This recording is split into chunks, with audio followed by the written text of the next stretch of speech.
안녕하세요, 윤조아입니다. 저는 교육실을 살아서 부모님이 집에서 신경발달 접근법을 통해 자녀를 지원하도록 돕고 있습니다. 교육실을 살아서 저희 최종 훈련 목적 중 하나는 여러분 자녀들의 학습과 학업 능력의 향상을 돕는 것입니다.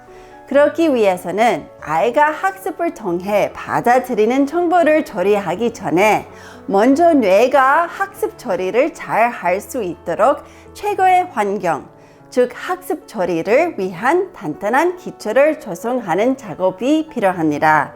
뇌는 자율 반응, 운동 능력, 인지 능력, 감정 조절, 감각 통합 등 많은 기능을 가지고 있습니다. 이러한 영역 중 하나에 문제가 있으면 다른 영역에도 영향을 미칩니다.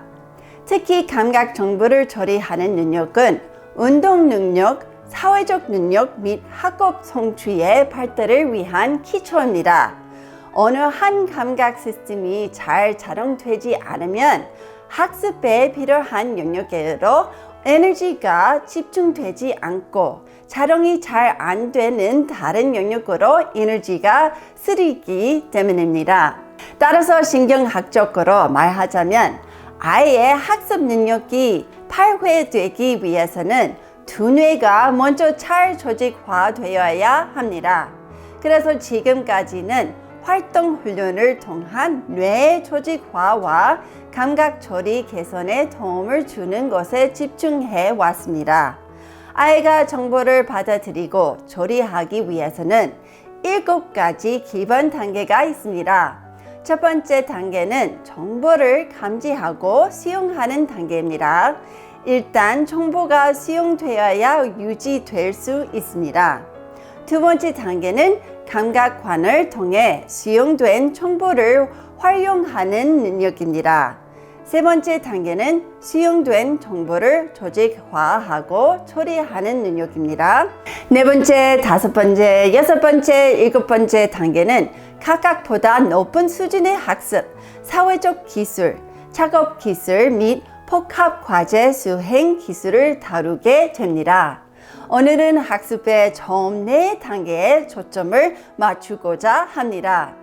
언급했듯이 첫 번째 단계는 정보를 감지하고 받아들이는 것입니다. 자녀의 감각 정보가 촉촉하게 받아들이지고 있는지요? 아니면 감각 정보를 잘 받아들이지 못하게 주의를 분산시키는 요인들이 있나요?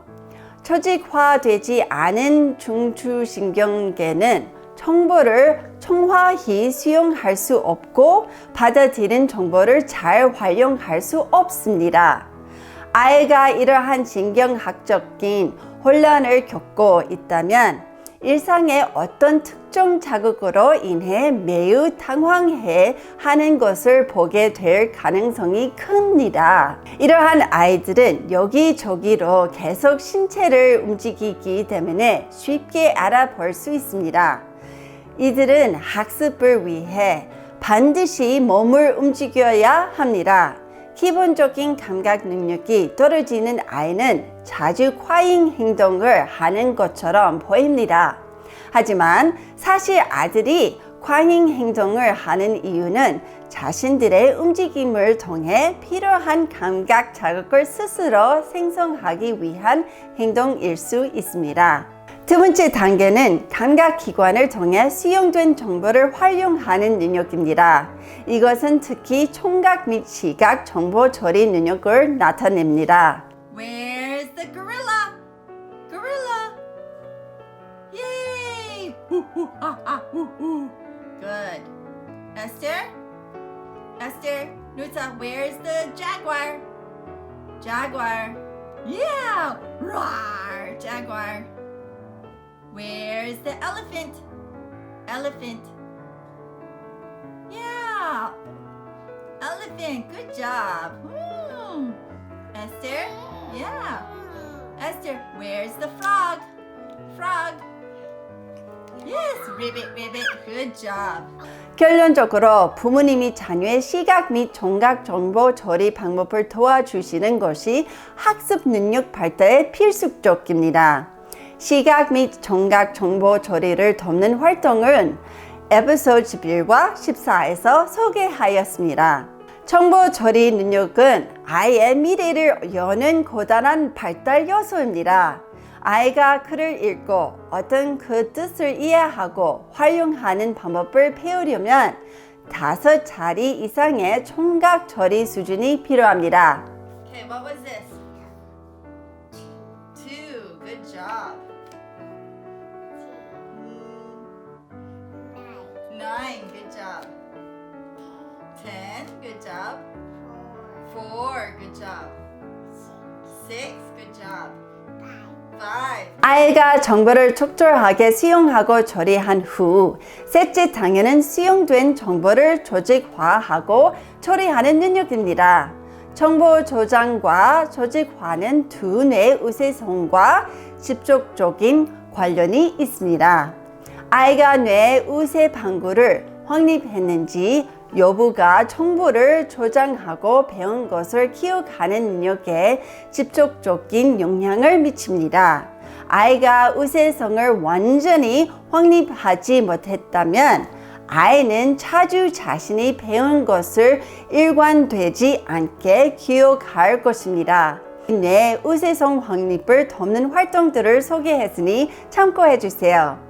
드디어 마지막 4번째 단계가 출력입니다. 아이가 정보를 적절하게 수용하고 해당 정보를 처리하고 그 정보를 조정할 수 있게 되면 아이는 학습 성공에 필요한 결과물을 훨씬 쉽게 생산하게 될 것입니다. 다음 에피소드는 수학, 읽기, 쓰기에 이르기까지의 효과적으로 아이를 교육할 수 있는 실용적인 정보를 알려드립니다. 계속 신청해 주세요. 힘내시고 용기를 가지세요. 그리고 제 대신 아이를 꼭 안아주세요. 잊지 마시고 아래 구독 신청도 클릭해 주세요.